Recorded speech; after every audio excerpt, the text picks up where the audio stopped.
খাদ্য অধিদপ্তর অফিস সহকারী কাম কম্পিউটার মুদ্রাক্ষরিক এমসিকিউ পরীক্ষার কাটমার্ক পর্বে নতুন একটি ভিডিওতে সকলকে স্বাগতম। আপনারা যারা গত 26শে সেপ্টেম্বর 2025 খাদ্য অধিদপ্তরের অফিস সহকারী কাম কম্পিউটার মুদ্রাক্ষরিক এমসিকিউ পরীক্ষার প্রার্থী রয়েছেন এবং পরীক্ষার শেষে যারা এমসিকিউ পরীক্ষার কাটমার্ক বা কাট অফ নম্বর জানতে চাচ্ছেন তাদের জন্য আমাদের এই ভিডিওটি অনেক গুরুত্বপূর্ণ হতে যাচ্ছে। সো ভিডিওটি না টেনে সম্পূর্ণ দেখুন এবং পাশাপাশি আমাদের অল এডুকেশন ব্লগ এই চ্যানেলে যদি নতুন হয়ে থাকেন তাহলে অবশ্যই চ্যানেলটি সাবস্ক্রাইব করুন এবং পাশে থাকা বেল আইকন বাটনটি অল করে দিন, যাতে করে আমাদের নিত্য নতুন ভিডিওটি আপলোড করার সঙ্গে সঙ্গে আপনাদের কাছে নোটিফিকেশন আকারে পৌঁছে যেতে পারে। সো চলুন কথা না বাড়িয়ে যাওয়া যাক মেল আলোচনায়। বন্ধুরা, আমরা অফিস সহকারী কাম কম্পিউটার মুদ্রাক্ষরিক পরীক্ষা শেষে কোর্স ইনস্টলেশন করেছিলাম, যেখানে অনেক প্রার্থীরাই জানতে চাচ্ছেন বা কমেন্ট করে জানতে চাচ্ছেন ভাই উক্ত পরীক্ষার কাটমার্ক কত হবে এই বিষয়ে। সো আপনাদের কথা ভেবেই আমরা এই ভিডিওতে আলোচনা করব। সো প্রথমে এখানে আলোচনার বিষয় এবং আলোচনা করতে যাচ্ছি, দেখেন পরীক্ষার কিছু তথ্য, যেখানে প্রিলিমিনারি আকারে খাদ্য অধিদপ্তরের অফিস সহকারী কাম কম্পিউটার মুদ্রাক্ষরিক এমসিকিউ পরীক্ষা অনুষ্ঠিত হয়েছিল 26শে সেপ্টেম্বরে, এবং যেখানে বাংলাদেশের 8টি বিভাগীয় শহরে শিক্ষা প্রতিষ্ঠান কেন্দ্রে অনুষ্ঠিত হয়, যা পরীক্ষার সময়কাল ছিল সকাল 10টা থেকে 11টা পর্যন্ত। যেখানে এমসিকিউ আকারে পরীক্ষাটি অনুষ্ঠিত হয়েছিল বা পিলি আকারে, যার বিপরীতের প্রার্থী ছিল 1,89,958 জন। যার বিপরীতের প্রার্থী ছিল 1,89,958 জন। বুঝতেই পারতেছেন কত কঠিন প্রতিযোগিতা হতে যাচ্ছে। যেখানে নিচে দেখুন অফিস সহকারী কম্পিউটার মুদ্রাক্ষরিক এমসিকিউ পরীক্ষার মান বন্টন, যেখানে বাংলা, ইংরেজি, গণিত ও সাধারণ জ্ঞান এই 4টি বিষয়ের উপর প্রশ্নপত্র প্রদান করা হয়েছিল। বাংলা অংশের ছিল 10 নম্বর, ইংরেজি অংশের জন্য ছিল 15, গণিত অংশের জন্য ছিল 15 এবং সাধারণ জ্ঞান অংশে ছিল 10 নম্বর। যেখানে প্রতি প্রশ্নের উত্তরের 1 নম্বর করে দেওয়া হয় এবং ভুল উত্তর থাকলে যেখানে 0.25% নাম্বার কাটা হবে। অর্থাৎ আরও ভালোভাবে বললে সর্বমোট 50 নম্বরের পাশাপাশি এটি প্রশ্নের উত্তর ভুলে 25 নম্বর কাটা যাবে। অর্থাৎ 4টি এমসিকিউ প্রশ্নের উত্তর যদি আপনাকে ভুল করে থাকেন তাহলে 1 নম্বর কাটা হবে। 4টি প্রশ্নের উত্তর ভুল হলে 1 নম্বর কাটা হবে। এখন দেখুন কাট অফ নম্বর বা পরীক্ষার উত্তীর্ণ হওয়ার সময়সীমা বা কিভাবে কাট অফ নম্বরটা করা হয় বা পরীক্ষার নম্বর কীভাবে করা হয়। এখানে কয়েকটি 3 ধরনের কাট অফ নম্বর হতে পারে বা কিভাবে তা করা হয় সেই বিষয়ে দেখতে পাচ্ছেন। পরীক্ষার প্রশ্ন খুব কঠিন হলে বা সাধারণ অভিজ্ঞতা অনুযায়ী অধিক প্রতিযোগিতা রয়েছে বা থাকলে সেখানে কাট অফ নম্বরটি অনেক জটিল এবং কঠিন হয়।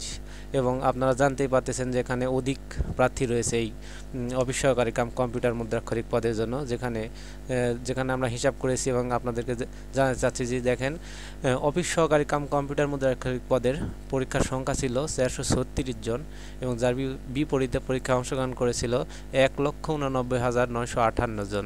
যেখানে হিসাব করলে দেখা যায় একটি করে পদের জন্য প্রায় 435 জন প্রার্থী লড়াই করতেছেন। তাহলে বুঝতেই পারতেছেন যে কত কঠিন প্রতিযোগিতা হতে যাচ্ছে বা হতে চলেছে এই অফিস সহকারী কাম কম্পিউটার মুদ্রাক্ষরিক এমসিকিউ পরীক্ষায়, যেখানে 3 ধরনের কাট অফ নাম্বার হতে পারে বা যেখানে বিশ্লেষণ করে দেখাতে যাচ্ছি।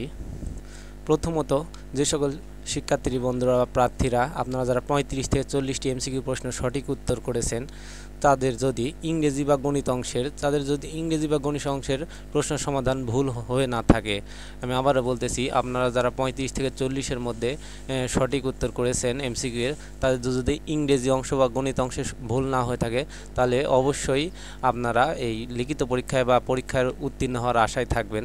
কেননা যে কোনো চাকরি নিয়োগ পরীক্ষার জন্য বাংলা বা সাধারণ জ্ঞান অংশের এমসিকিউ বা লিখিত যেটাই বলেন না কেন, যেই পরীক্ষায় আপনাকে তার চেয়ে একটু বেশি গুরুত্ব দেওয়া হয় ইংরেজি বা গণিত অংশের। যে ইংরেজি বা গণিত অংশের যদি আপনারা এমসিকিউ প্রশ্নে যদি ভুল না করে থাকেন তাহলে 35 থেকে 40টি এমসিকিউ প্রশ্নের উত্তর সঠিক হলে অবশ্যই আশায় থাকবেন। কেননা অন্যান্য কোনো পরীক্ষা থাকতো বা এখানে যদি ধরেন 1 লাখের নিচে প্রার্থী থাকতো তাহলে 35 থেকে 40 নাম্বার বা 35 থেকে 40টি এমসিকিউ প্রশ্নের উত্তর সঠিক হলে আপনারা অবশ্যই উত্তীর্ণ হতেন, কিন্তু এক্ষেত্রে সঠিক আমরা দিতে পারছি না, কারণ এখানে প্রার্থীর সংখ্যা অনেক বেশি। খুব জোর হয়তো 10,000 প্রার্থী টিকাবে লিখিত পরীক্ষার জন্য, সেই কারণেই বলতেছি। এবং এরপরে যাদের 40 থেকে 45টি এমসিকিউ প্রশ্নের উত্তর সঠিক হয়েছে তারা অবশ্যই আপনারা লিখিত পরীক্ষার জন্য প্রস্তুতি নিতে পারেন। কেননা এখানেও আমরা অতটা সিওরিটি দিতে পারছি না, কেননা এখানে হয়তো বললাম যে হচ্ছিল 1,89,000 জন প্রার্থী, যার বিপরীতে 436টি শুধুমাত্র পদ। যে কারণেই আমরা একটু কনফিউজড হয়ে যাচ্ছি। তারপরেও আমরা আপনাদেরকে বলবো আপনারা অবশ্যই লিখিত পরীক্ষার জন্য প্রস্তুতি নেবেন। এবং 3 নম্বর ধাপে রয়েছে যাদের 45 থেকে 47 কিংবা 48টি এমসিকিউর প্রশ্ন উত্তর সঠিক হয়েছে, আপনারা অবশ্যই নির্দ্বিধায়, আপনাদের জন্য নির্দ্বিধায় অবশ্যই পরীক্ষার বা এমসিকিউ রেজাল্ট অবশ্যই আপনাদের জন্য আসবে। এবং খুব দ্রুত সময় পরীক্ষার রেজাল্টটি প্রকাশ হওয়ার পরে লিখিত পরীক্ষার জন্য একটি নোটিশ প্রকাশ করা হবে, সেজন্য আপনারা লিখিত পরীক্ষার জন্য প্রস্তুতি নিতে পারবেন। 48টি 47টি যদি যাদের এমসিকিউর প্রশ্ন সঠিক হয়েছে, এটা যদি ধরেন 20,000 জন টিকেছে বা 20,000 জন প্রার্থীর হয়েছে, তবুও তারা তাদেরকে রেজাল্ট প্রকাশ করবে। যদি তাদের প্রার্থীকে ফেল করে দিতে হয় তাহলে লিখিত পরীক্ষা দিয়ে বাছাই করবে, কিন্তু এমসিকিউ এর জন্য তাদেরকে আর বাদ দিবে না বা পরীক্ষায়, কেননা তারা ধরে নেবে তাদের এমসিকিউ এর জন্য যথেষ্ট পরিমাণ যোগ্য এবং যোগ্যতা আছে, যে জন্য 50টি পরীক্ষার মধ্যে 47 কিংবা 48টি প্রশ্নের সঠিক উত্তর করেছে। সেই কারণেই তাদেরকে যত প্রার্থী টিকবে সবাইকেই টিকাবে এবং লিখিত পরীক্ষার জন্য সিলেকশন করবে। সো আপনারা যারা 45 থেকে 48টির মধ্যে সঠিক উত্তর করেছেন, তারা অবশ্যই লিখিত পরীক্ষার জন্য খুব দ্রুত সময়ের মধ্যে প্রস্তুতি নিন। খুব অল্প সময়ের মধ্যেই এমসিকিউ পরীক্ষার রেজাল্টটি প্রকাশ করবে এবং একই সঙ্গে লিখিত পরীক্ষার তারিখও ঘোষণা করা হবে। সো আজকের মতো এখানেই শেষ করছি। এবং এমসিকিউ পরীক্ষার রেজাল্টটি নতুন একটি ভিডিওটি দেখতে আমাদের অল এডুকেশন ব্লগ এই চ্যানেলটি অবশ্যই অল এডুকেশন ব্লগ এই চ্যানেলটি সাবস্ক্রাইব করবেন, আপনাদের কাছে অনুরোধ রইল। পাশাপাশি আমাদের সঙ্গেই থাকবেন, কেননা আমরা এই অল এডুকেশন ব্লগ চ্যানেল দ্বারা সকল চাকরি পরীক্ষার নিয়োগ বিজ্ঞপ্তি, প্রশ্ন সমাধান, বিগত সালের প্রশ্ন সমাধান, চূড়ান্ত সাজেশান, সংক্ষিপ্ত সাজেশান সহ ফলাফল প্রকাশ করে থাকি।